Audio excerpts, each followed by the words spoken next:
I got so much money at my Chinese wedding, like actual cash in envelopes. It's called hongbao and it looks like this.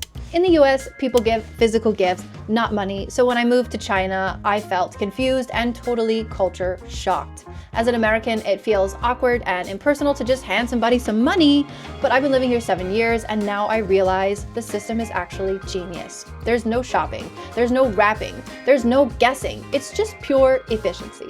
But how much do you give? Well, the amount depends on how close you are to the person. If you're a close friend or relative, of course you're gonna give more, but there are some rules. You need to avoid the number 4 because it sounds like death in Chinese, but some good numbers you can give are 666 because it sounds like good luck in Chinese, or 999, which sounds like forever and ever. Honestly, the numbers are way cuter than the money. But what really surprised me is who pays for the wedding.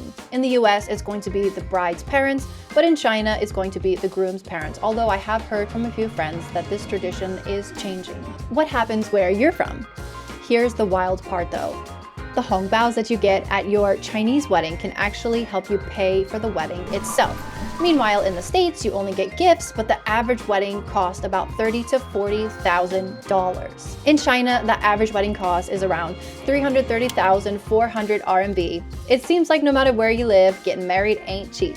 But for our wedding, the hongbaos covered around 75% of the costs. To me, hongbao culture feels like a community support system. People give money for weddings, for childbirth, even funerals. But a lot of young people today aren't fans of this tradition. How do you feel about it? Also, in the south of China, bride price is sky high. So I want to ask you guys, does that mean that hongbaos are also higher? The wedding differences don't stop here. Stay tuned for part 3.